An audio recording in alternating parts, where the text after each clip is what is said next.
Hello नमस्कार दोस्तों, मैं Bajrang Chaudhary Jaipur Technovision coaching institute में आपका हार्दिक स्वागत करता हूं। तो दोस्तों, मैं आपको सीटी पढ़ा रहा था जिसके अंदर एक फर्स्ट लेक्चर कंप्लीट हो गया था। आज अपन सेकंड लेक्चर की बात करेंगे जिसके अंदर मैं सीमेंट आपको पढ़ा रहा था। तो फर्स्ट लेक्चर, आप ये लेक्चर देखने से पहले आप फर्स्ट लेक्चर को पूरा कंप्लीट देखें, तब आपको इसका आगे का पॉइंट या आगे का जो लेक्चर है ये कंप्लीट समझ में आएगा। ठीक है। तो दोस्तों, अपन जो फर्स्ट लेक्चर था उसके अंदर सीमेंट के बारे में बात कर रहे थे। तो सीमेंट में अपन ने ऑर्डिनरी जो पोर्टलैंड सीमेंट है उसके केमिकल कंपोजिशन की बात करी थी। केमिकल कंपोजिशन में यानी जो सीमेंट है वो किस किस से मिलकर बनती है। तो सीमेंट है वो lime, silica, alumina, magnesia, iron oxide, sulphur, alkalis material, इनसे सबसे मिलकर बनती है और इनके सबके अलग अलग काम होते हैं। तो सीमेंट कैसे बनाई जाती है कि जो सीमेंट के जो इंग्रेडिएंट्स है उनको जो किल्न होती है, भट्टी होती है, उसके अंदर एक हाई टेम्परेचर पर बर्निंग किया जाता है। बर्निंग करने से 5 mm से 25 mm के क्लिंकर बनते हैं। तो उन क्लिंकर को अपन क्या करते हैं कि आगे ग्राइंडिंग करते हैं। ग्राइंडिंग करते समय उनमें जिप्सम मिला दिया जाता है और फिर सीमेंट बन जाती है। तब जब अपन उनका बर्निंग करते हैं तो बर्निंग से उनसे एक बॉक्स कंपोनेंट्स बनते हैं।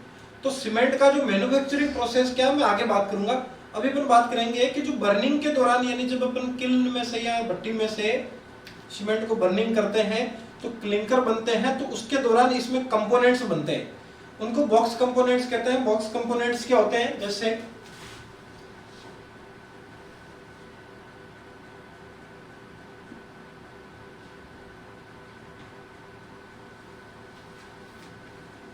ये कंपोनेंट्स 4 प्रकार के होते हैं। जैसे मैं बात करता हूं C3S, C2S, C3A और C4AF। ठीक है, यानी 4 प्रकार के बॉक्स कंपोनेंट्स होते हैं। C3S, C2S, C3A, C4AF। तो दोस्तों देखो, आप इनका नाम याद रखना। जो C3S होता है इसको अपन क्या कहते हैं, 3 का मतलब होता है ट्राई, C का मतलब कैल्शियम,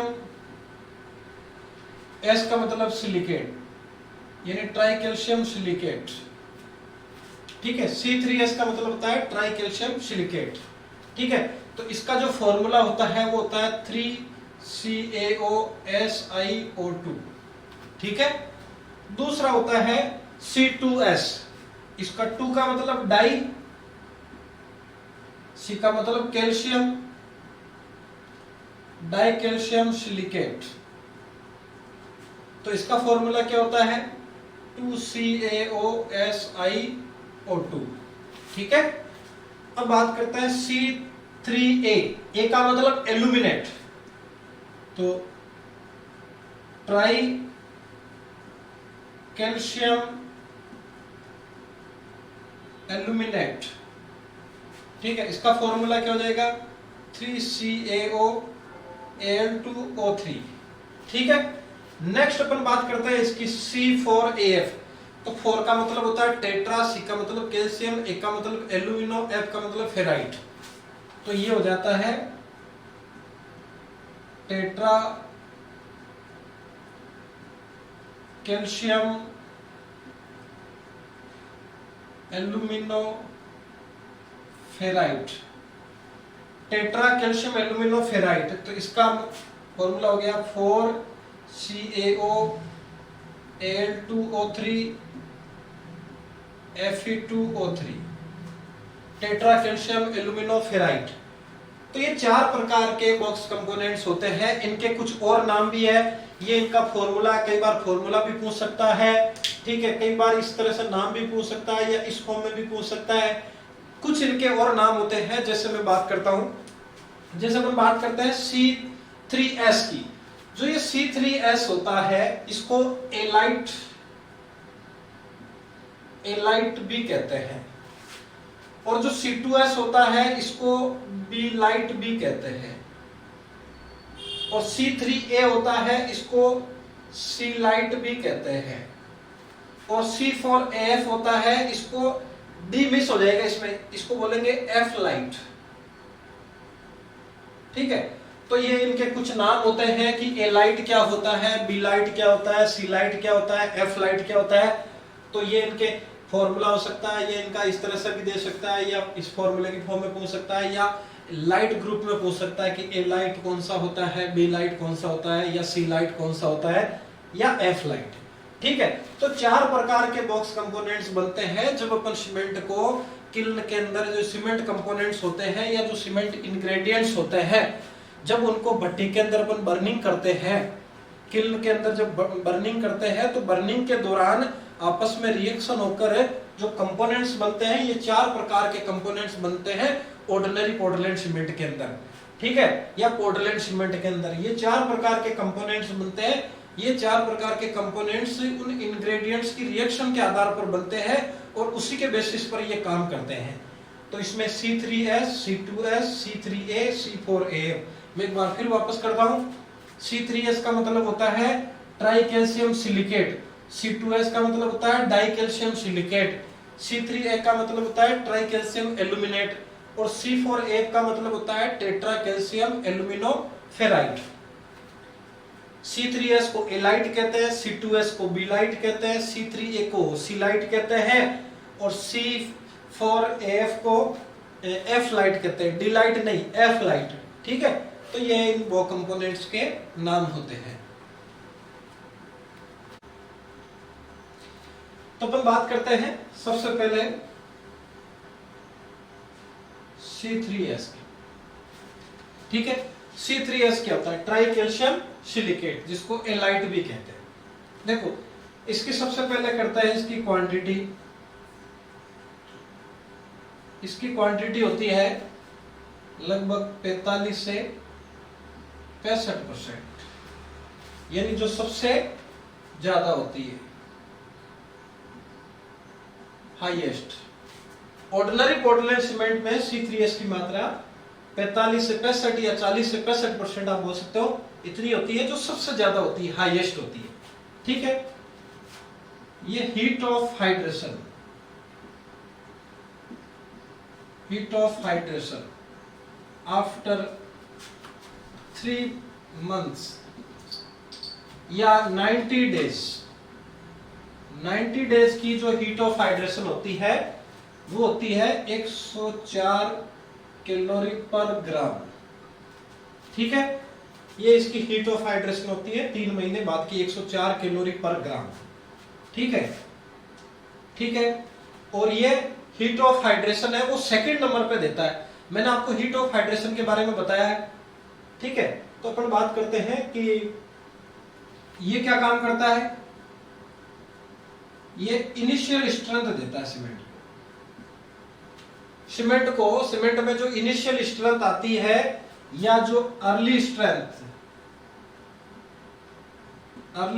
आती है, वो किसकी वजह से आती है? वो C3S की वजह से आती है। ये जो सिलिकेट कंपोनेंट्स है, देखो strength, maximum strength silicate components ही देते हैं, यानी जैसे चाहे वो C3S है चाहे C2S है, सिलिकेट कंपोनेंट्स ही मैक्सिमम स्ट्रेंथ देते हैं। तो उसमें से जो इनिशियल स्ट्रेंथ जो देने का काम करता है वो कौन करता है? C3S करता है। ठीक है, हीट ऑफ हाइड्रेशन भी ये ज्यादा देता है।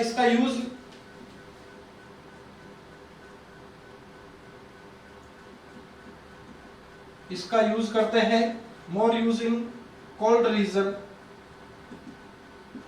जहां सर्दी ज्यादा होती है वहां पर यूज करते हैं। जहां हाई अर्ली स्ट्रेंथ चाहिए वहां पर इसका यूज ज्यादा होगा। ठीक है, तो ये C3S के काम हो गए। अपन नेक्स्ट बात करते हैं C2S की। जो C2S है, इसकी क्वांटिटी होती है, क्वांटिटी होती है 5 से 35%। जो ये फर्स्ट नंबर पे आता है क्वांटिटी में, और ये सेकंड नंबर पे आता है। ठीक है, हीट ऑफ हाइड्रेशन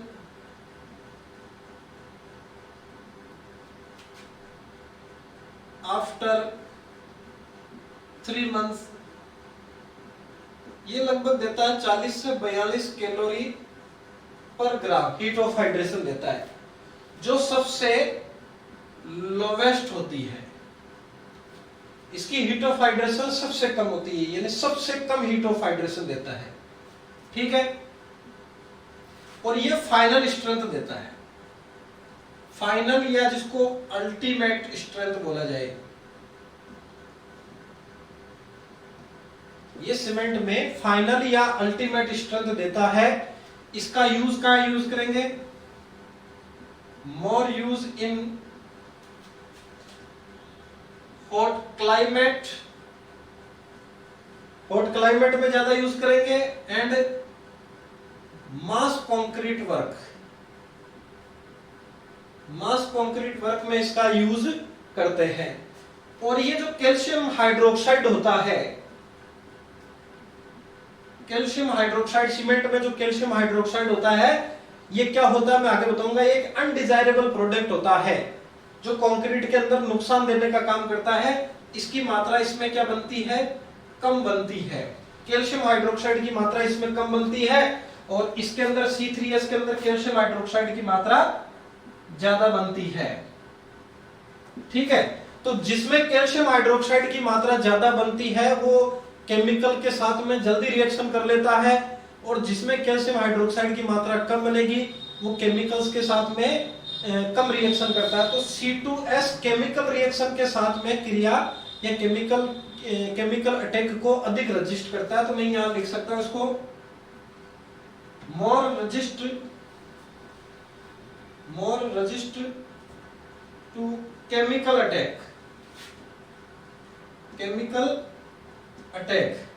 ये केमिकल अटैक को अधिक रजिस्ट करता है। कौन? C2S। तो C2S के क्या क्या काम हुए? इसकी मात्रा 5 से 35% होती है, हीट ऑफ हाइड्रेशन सबसे कम देता है, फाइनल या अल्टीमेट स्ट्रेंथ देता है, ये इंपॉर्टेंट है। फाइनल या अल्टीमेट स्ट्रेंथ सबसे कम देता है, हीट ऑफ हाइड्रेशन सबसे कम देता है, सॉरी फाइनल स्ट्रेंथ सबसे ज्यादा देता है। ये फाइनल स्ट्रेंथ क्या होती है मैं आगे बताऊंगा, ठीक है। इसका यूज हीट ऑफ हाइड्रेशन कम देने के कारण इसका यूज कहां करते हैं? हॉट क्लाइमेट में करते हैं, और मास कंक्रीट वर्क में करते हैं। मास कंक्रीट वर्क मतलब जहां कंक्रीट का मास या वॉल्यूम ज्यादा आता हो, मास कंक्रीट वर्क कहलाते हैं। जैसे डैम हो गए, ब्रिज हो गए, कूलिंग या टावर फाउंडेशन, बॉयलर फाउंडेशन हो गई, कूलिंग टावर फाउंडेशन हो गई, कूलिंग टावर हो गए, ये सारे मास कंक्रीट वर्क में आते हैं। तो मास कंक्रीट वर्क में इस C2S की क्वांटिटी पर क्या रखते हैं? ज्यादा रखते हैं, क्योंकि इसकी हीट ऑफ हाइड्रेशन सबसे कम होती है। अब हीट ऑफ हाइड्रेशन का क्या इफेक्ट आता है अपन आगे बात करेंगे। ये C3S की तुलना में कैल्शियम हाइड्रोक्साइड, CaOH का होल ट्वाइस को अपन बोलते हैं कैल्शियम हाइड्रोक्साइड, ये एक लाइम होता है जो अनडिजायरेबल प्रोडक्ट होता है जब सीमेंट और पानी की क्रिया होती है तब। तो इसकी मात्रा C2S में कम बनती है और C3S में ज्यादा बनती है। तो ये जो कैल्शियम हाइड्रोक्साइड है ये क्या करता है कि सल्फेट के साथ में क्रिया कर लेता है, जिससे उसमें सल्फेट अटैक आने लग जाता है। तो जो C2S है ये सल्फेट अटैक को अधिक रजिस्ट करता है बजाय किसकी? C3S की तुलना में। तो अपन ये कह सकते हैं कि C2S है वो केमिकल अटैक को अधिक रजिस्ट करता है, ठीक है।